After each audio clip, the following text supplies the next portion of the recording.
Kupiškio mieste šiuo metu gyvenantys Nycių kaimo verslininkų Šunėnų vienatėlis sūnus Raigardas Šunėnas su savo žmona Vilija bei sūneliu Nojumi irgi taipogi buvo vieni iš tų miesto gyventojų, kurie tą saulėtą ir ramų birželio dienos vakarą iš miesto teritorijos pėstute traukė gatvėmis ir išmindžiotais takeliais tiesiai link plačios pievos dalies priemiestyje, esančios visai greta garsiojo Kupiškio piliakalnio teritorijos.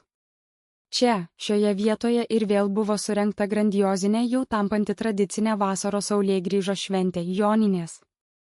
Kas svarbiausia, patys šie Raigardas su Vilija irgi ėjo į tą būsimą linksmybių vietą šalia piliakalnio, bet ne vieni du, o kartu su savo mažuoju, jau 5 savo gyvenimo metukus įpusėjusiu sūneliu Nojumi, kuris visą ėjimo kelią laikėsi įsitvėrę savo mamai ir tėčiui už rankų.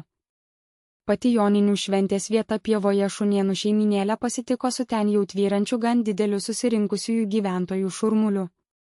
Pačiame priekyje savo kilnojamos būdelės lankų buvo įstatę prekeiviai, siūlantys pirkti kuo įvairiausių savo turimų gardumynų, nuo cukraus vatos ir bandelių iki sultingų burgerių, pūstų burbulinių vaflių, giros ir kukurūzų spragėsių.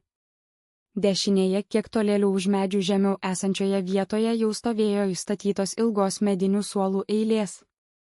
Ant jų jau spėjo įsikurti kai kurie atvykę čionai asmenys, norintys pasiklausyti priekyje jų įrengtoje didžiulėje brezentų dengtoje lauko scenoje pasiklausyti vietinių kolektyvų dainuojamų dainų. Vos tik priartėjus prie tų savo skanėstus siūlančių prekeivių vietos, Raigardas įsyk irgi tuo jau pat įsitraukė iš savo šortų kišenės nuo banknotų įsipūtusią savo piniginę, ėmė atidžiau kreipti savo žvilgsnį būtent link to, kuo konkrečiai kiekviena iš šių vietų yra dabar ką skanaus siūlanti nusipirkti, kokios būtent prekės ten dabar randasi ir įsyk meiliai kreipėsi į savo mažylį sūnų Nojų, o ko būtent jis norėtų, kad tėtis jam pirmą nupirktų. Berniukas tuo jau ir išsakė savąjį pageidavimą, o Raigardas jį išpildė. O Šunėno žmona Vilija irgi užsimanė kai ką sau tuoj pat pasiimti nusipirkti. 2026 m. birželio 23 diena.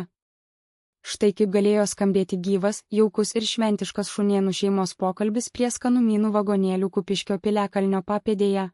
Įsiterpė į prie pat pievoje atvykusių prekiauti prekeivių visokiausių prekybai skirtų būdelių ir daugybės pardavimų įstatytų prekių šurmuliuojančią gausiai susirinkusių gyventojų minę. Su jaučiama malonė nuostaba savo pačių veiduose ir dideliu vidiniu susidomėjimu čia pat sukiojasi ir dairosi ir iš Nycių kaimo gyventojų verslininkų Šunėnų šeimos kilęs bei būtent šiame mieste dabar gyvenantis jaunas 26 metų vyras, vardu Raigardas Šunėnas su savo bendraamže žmona Vilija, bei mažamečiu sūneliu Nojumi drauge.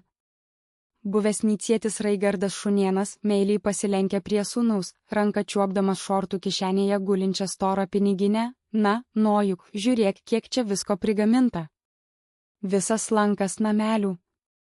Kvapas koks skanus, net ir man nuo to kvapo yra tikrai net labai malonu. Sakyk, tėčio drąsuoli, ko tavo širdelė pirmiausia norėtų? Nuo ko pradedam šiųmetę vasaros saulėgrįžos šventę?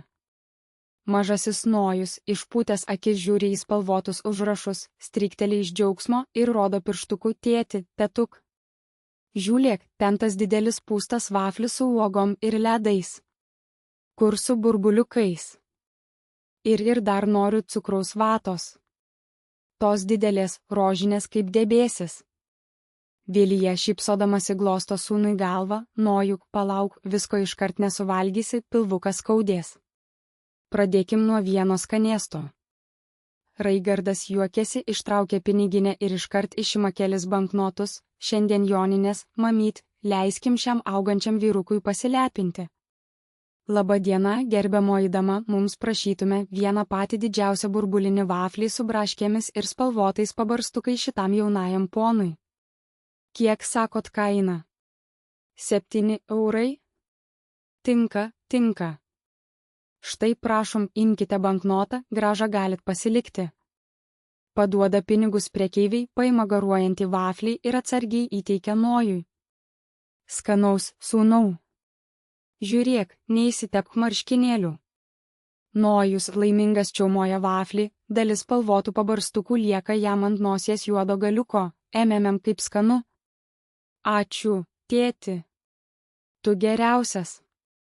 Vilija juokdamasi nosinę valo Nojaus nosį, o tada pati užuodžia greta kepamus patiekalus, na jeigu jau šiandien tokia puota. Raigardai, pažiūrėk į kaimyninį vagonėlį.